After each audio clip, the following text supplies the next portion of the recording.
The North Atlantic, early 1943, endless grey water, iron skies, and somewhere beneath the waves, a hunter waited. For 3 years, German U-boats had turned the ocean into a graveyard. Convoys burned in the night, lifeboats drifted through oil-slick darkness, and Britain's supply line thinned with every sinking. Behind this terror was one idea, simple, ruthless, and devastatingly effective. The Germans called it Rudeltaktik, the wolf pack. Admiral Karl Dönitz, the architect of this system, understood the submarine's strengths and weaknesses better than anyone. Before him, U-boats hunted alone, romantic, dangerous, and completely insufficient to strangle an island nation. So he built something new, a coordinated pack. U-boats stretched across the convoy routes in long patrol lines, maintaining radio silence until one boat spotted a target. That lone captain didn't attack, he shadowed the convoy and sent its position to headquarters in France. Then the ocean lit up. Dozens of submarines converged on that one point, slipping in from every direction. At night, on the surface, they were fast, silent predators. Destroyers charged after one sonar contact while other U-boats slid through the gaps and fired torpedoes at point-blank range. For merchant sailors, it was a nightmare of explosions, broken hulls, and freezing water. For U-boat crews, it was die good glückliche Zeit, the happy time. Between January and March 1943, nearly 600,000 tons of Allied shipping were sunk. Churchill himself admitted the U-boat peril was the only thing in the war that genuinely frightened him. On paper, Germany was winning the Battle of the Atlantic. But hidden inside this triumph was a fatal flaw, a weakness woven directly into the Wolfpack itself. And on a grey morning in May 1943, one U-boat captain scanning the horizon would see something impossible and realize the hunters were about to become the prey. While Germany was flexing hard with its Wolfpack strategy and acting like it had the Atlantic on lock, the US Navy was quietly cooking up the biggest plot twist of the entire ocean war. For years, the Allies had played defense, escort the convoys, pray the U-boats didn't show up, and hope the statistics didn't get worse next month. But the Americans looked at that strategy like, bro, this is unwinnable, we gotta flip the script. And they did. Instead of protecting ships, they decided to hunt submarines, not react attack. The problem? U-boats hid in the dead center of the Atlantic in a massive no-fly zone nearly 1,000 miles wide. This was the infamous Black Pit, a chunk of ocean so far from any airfield that no Allied aircraft could reach it, meaning the Germans basically treated it like their private living room, surfacing comfortably, charging batteries, refueling with supply subs, chilling on deck like it was spring break at sea. And that's exactly where the Americans decided to light the whole place on fire. American shipyards were in full industrial beast mode, pumping out everything from Liberty ships to destroyers at rates that didn't seem real. Out of this chaos came something small, cheap, and absolutely game-changing, the Escort carrier. These weren't the iconic, glamorous fleet carriers fighting in the Pacific. These things were bootleg budget carriers, slow, tiny, and built on merchant hulls. Sailors roasted them non-stop, saying CVE stood for combustible, vulnerable, expendable. But here's the twist. Those little ships didn't need to be sexy. They just needed to bring air power into a part of the ocean where the Germans thought planes could never exist. And suddenly, the Black Pit wasn't black anymore, it was a hunting ground. Each escort carrier carried around 24 aircraft, Wildcat fighters and Avenger bombers. The Wildcats handled patrols and strafing runs. The Avengers carried depth charges, sonobuoys, centimetric radar, and the final boss of anti-submarine warfare, the Mark 24, Fido. Fido was the world's first operational acoustic homing torpedo, a weapon that literally listened for the sound of a U-boat's propellers and followed the noise like a bloodhound. The Germans had nothing that could jam it, dodge it, or confuse it. They'd be trying to sneak underwater, and Fido would just be behind them like, hey bestie. But the real power move wasn't just the carriers or the fancy weapons, it was the system the US Navy built around them. Each escort carrier became the core of a hunter-killer group, a formation designed for one purpose, actively seeking out and destroying submarines. These groups didn't escort anyone. They didn't follow convoys. They didn't wait around to get attacked. They used intelligence to find U-boats first, then swarmed them like a coordinated hit squad. Think of it like an MMO squad composition. The escort carrier was the mobile headquarters, the Avengers were long-range assassins, the Wildcats were the scouts, and the destroyers were the tanks smashing in for the finishing blow. And the thing that tied the whole system together, the cheat code, basically was ultra-intelligence. The Allies had cracked Enigma, meaning they read German naval communications like they were scrolling a group chat. Every time Dönitz told a U-boat where to go, the Americans knew. Every scheduled milk cow fueling meetup, marked on the map. Every Wolfpack patrol line, exposed. Every radio report from a U-boat commander, logged instantly. And HF divided by DF Huff Duff turned every U-boat transmission, even a half-second blip, into a homing beacon. One American ship heard the transmission direction found. 2 ships heard it triangulated location. 3 ships? The U-boat might as well have dropped a selfie with GPS coordinates. And the Germans couldn't stop using radio. Wolfpack tactics required communication. That was the whole point. The system that made the Wolfpacks powerful was now the thing killing them. Meanwhile, centimetric radar operating at wavelengths that German detectors couldn't pick up meant American planes could fly straight toward a surfaced U-boat without triggering a single alarm. The Germans would be chilling on deck, thinking the ocean was empty, and then suddenly an Avenger would pop out of the clouds like, "Surprise, babe." By the time they saw the aircraft with their actual eyes, it was too late to crash dive. Even if they managed to get underwater, Fido could hear them. Even if they stayed surfaced, Wildcats would strafe them. Even if they tried to hide, Ultra knew where they were headed. And when the Americans realized that the real key to breaking the Wolfpack system wasn't killing U-boats individually, but targeting the milk cows, the supply subs that fueled entire patrol groups, the collapse began happening in fast forward. Kill 1 milk cow and half a dozen attack boats were forced to turn around and limp home. It was like cutting off the logistics in a video game and watching the enemy units slowly starve out. By early May 1943, as hunter-killer groups poured into the Black Pit, the Germans went from ruling the ocean to getting steamrolled. Escort carriers like USS Bogue went from expendable baby flatops to literal U-boat reapers. And the psychological shock? Massive. Captured German sailors kept asking the same terrified question, "How did you find us?" It was like you could see through the ocean. Because at that point, the Americans basically could. A full system intelligence, radar, aircraft, ships, weapons, all linked, all coordinated, all designed for one mission, end the Wolfpacks. And it worked. The hunters of the Atlantic were about to realize they weren't the apex predators anymore. They were the prey. All right, Black May time, let's make it hurt. By the spring of 1943, the Wolfpacks thought they were pulling up for another feast. The math had been on their side for years, sink enough tonnage fast enough, and Britain starves, simple as that. So when convoy ONS-5 sailed west from Britain at the end of April, 1943, it looked like just another target. German headquarters ordered in everything they had. U-boats across the North Atlantic got the signal, converge. By May 1st, 41 U-boats were at sea in the North Atlantic, many of them moving to intercept ONS-5. That's nearly 10% of Germany's operational submarine force, all massing against one convoy. On paper, this was going to be a show of force, a demonstration that the Wolfpack still ruled the Atlantic. In reality, it was the beginning of the end. The battle for ONS-5 raged for 4 brutal days and nights, in storms, fog, and freezing water. U-boats slipped in under cover of darkness and slammed torpedoes into the convoy. 13 merchant ships went down by early war standards. That would have counted as a clear German victory. But something had changed. The escorts hit back harder and more accurately than ever before.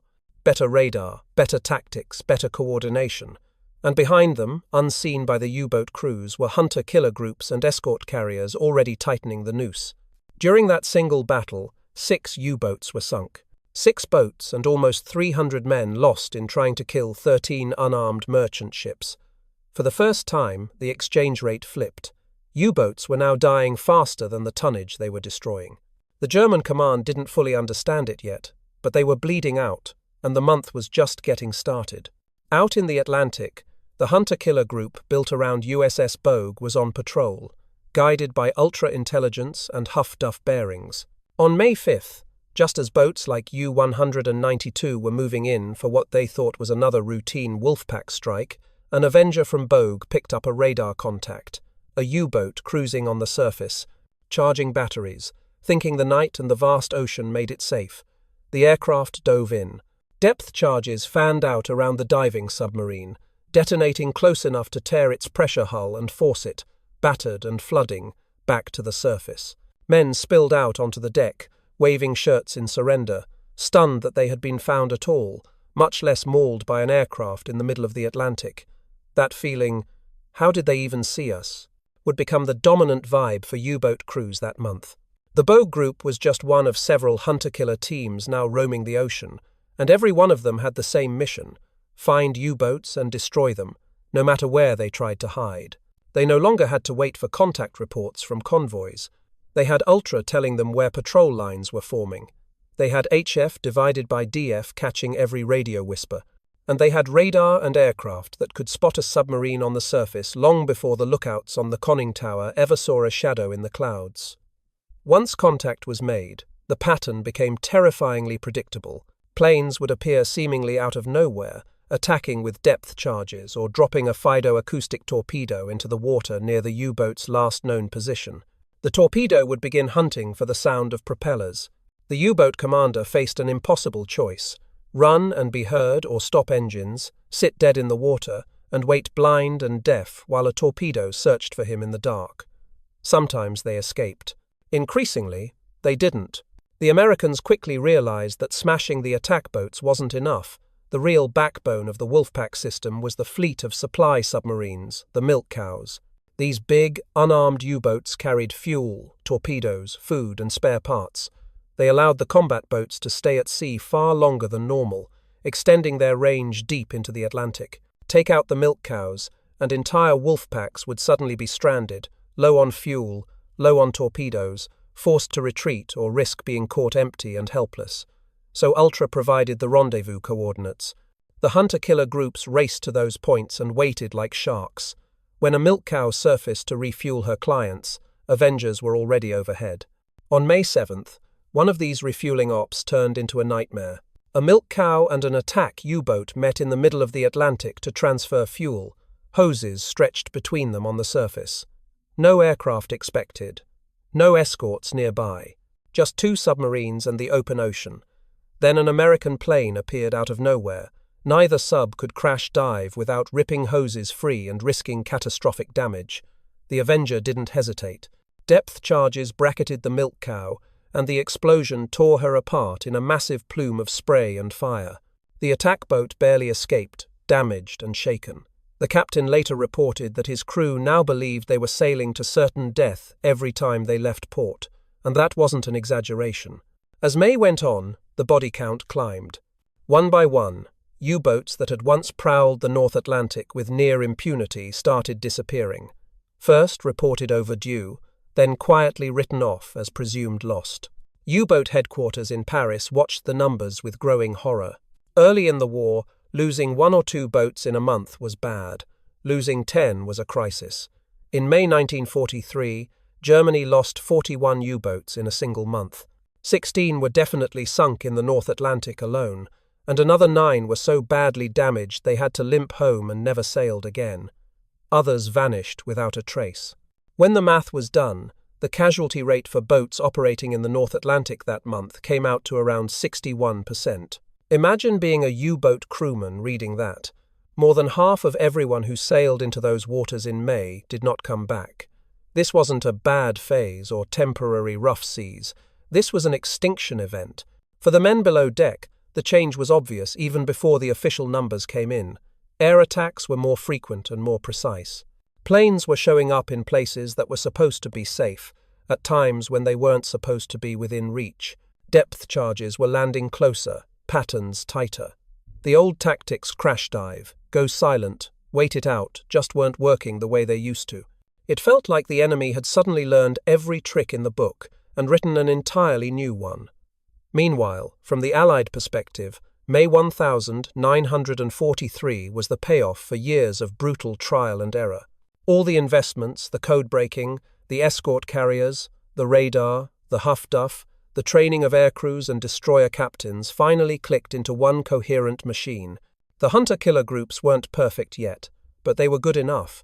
And good enough, with that much firepower behind it, meant U-boats were dying at a rate Germany simply couldn't sustain. Karl Dönitz understood numbers. That's what made him so dangerous early in the war, and what made Black May hit so hard. He had promised Hitler that with enough boats he could force Britain to its knees. For a while it looked like he might be right, but by the end of May 1943, the arithmetic had turned against him. U-boats were being destroyed faster than they could be built, and trained crews were being lost even faster than the hulls. The Wolfpack wasn't just taking losses, it was being dismantled as a viable strategy. On May 24th, Dönitz made the call that effectively ended the Wolfpack era. He ordered his boats to pull back from the North Atlantic convoy lanes. The great offensive that had once threatened to starve Britain into submission was over. In his war diary, he admitted what his officers and surviving crews already knew in their gut. The Allies now had air supremacy over the ocean. The Black Pit was closed. The U-boats were no longer the hunters of the Atlantic, they were targets in someone else's kill zone. And the worst part for the men who survived Black May? The war wasn't over. The boats would keep sailing. The casualties would keep climbing. But the moment when victory had still been possible for the U-boat arm, that window slammed shut in those 31 days of 1943. That was Black May. The month the Atlantic changed sides. After Black May cracked the U-boat force in half, the psychological collapse that followed hit even harder than the losses themselves. Early in the war, U-boat crews walked around like rock stars. They were the elite, the feared hunters of the Atlantic, the guys Churchill literally admitted kept him up at night. But by mid-1943, the energy on those boats shifted from confidence to something way darker, this heavy, sinking feeling that every patrol was basically a one-way ticket. It didn't happen all at once. It happened attack by attack, month by month. Each time a crew watched a depth charge fall closer than the last. Each time radar found them in places that were supposed to be safe. Each time they realized the Allies weren't guessing anymore, they knew. That's the part that broke morale first. Not the weaponry, not the losses, the sense that someone, somewhere, could see everything. Crews started whispering about planes that appeared out of nowhere, destroyers that somehow knew exactly where they were, torpedoes that chased them like predators. Sailors came aboard U-boat pens with hollow eyes, telling the next crew, "Don't trust the quiet water. They're always out there." And then Dönitz dropped the most catastrophic order of the entire war: stay surfaced and fight aircraft with anti-aircraft guns. It sounded bold, but in practice it was like bringing a Nerf gun to a flamethrower fight. U-boats firing flak at Avengers and Wildcats didn't intimidate anyone. If anything, it motivated American pilots to finish the job faster. Crews manned the guns because their admiral told them to, but inside they knew it was suicide. Many captains wrote in their war diaries that they carried out the order in obedience, not in belief. The U-boats didn't just lose battles, they started losing hope. And when hope dies inside a steel tube 200 feet underwater, everything gets ugly. The veterans, the famous aces who had terrorized convoy routes since 1940, were either dead, reassigned, or mentally fried from years of constant stress. Their replacements were kids, literally kids. 20-year-olds with a few weeks of rushed training, handed command of a machine that required nerves of steel and experience they simply didn't have. They weren't entering the war at its height, they were entering it right as the entire system was collapsing. Imagine being 19, stepping aboard a submarine still reeking of diesel and sweat from its last patrol, knowing the previous crew didn't return, and still being told to sail out because Germany needs you. Slowly, the U-boat force turned into what surviving commanders later called a conveyor belt of death. Every patrol became a grim ritual. Leave port past the growing memorial of lost U-boats, see new names added to the stone wall, recognize people you trained with, and pretend you didn't know you'd probably be next. Many described the moment of departure as the worst part. Engines rumbling, families waving, the last glimmer of sunlight hitting the conning tower before the boat vanished into the Atlantic. Once submerged or far from shore, the claustrophobia kicked in. Days without fresh air, sweat dripping down steel bulkheads, batteries low, constant fear of sonar pings, men sleeping next to torpedoes because there weren't enough bunks. Every time the hull creaked under pressure, someone would flinch. Even the bravest sailors couldn't fully hide the dread. And whenever they passed areas where other U-boats had gone missing, the crew went silent. There's an unspoken language in places like that, a kind of mental pressure that wraps around everyone like a cold hand. By late 1943 and into 1944, many U-boats sailed with crews who had already accepted they wouldn't return. They wrote letters they knew would be found in their lockers. They whispered goodbyes without calling them goodbyes. Some captains confessed during post-war interrogations that they would sit awake at night in the conning tower, replaying every decision, wondering which mistake would finally end them. The irony, despite everything, despite the hopelessness, despite knowing the war at sea was lost, the U-boats kept being sent out. High Command insisted they still tied down Allied ships and aircraft. Strategically? Maybe. Morally? It was brutal. 20,000 men died after the Battle of the Atlantic was effectively unwinnable. That's the trauma survivors carried the knowledge that bravery wasn't enough, skill wasn't enough, loyalty wasn't enough. They weren't dying for victory anymore. They were dying for time. After the war, the psychological wreckage didn't disappear. Survivors wrote about night terrors, guilt, and the eerie silence of remembering friends who never came home. Some couldn't stand being in enclosed spaces again. Others avoided the ocean for the rest of their lives. The U-boat memorials in Germany today list thousands of names, but behind each one is a kid who boarded a submarine believing he was fighting for his homeland, only to discover he was trapped inside an iron coffin, being hunted by an enemy who could see him long before he ever saw them. That's the real story behind the collapse of the U-boat arm. Machines failed. Strategies failed. But what truly shattered was the human spirit inside those steel hulls.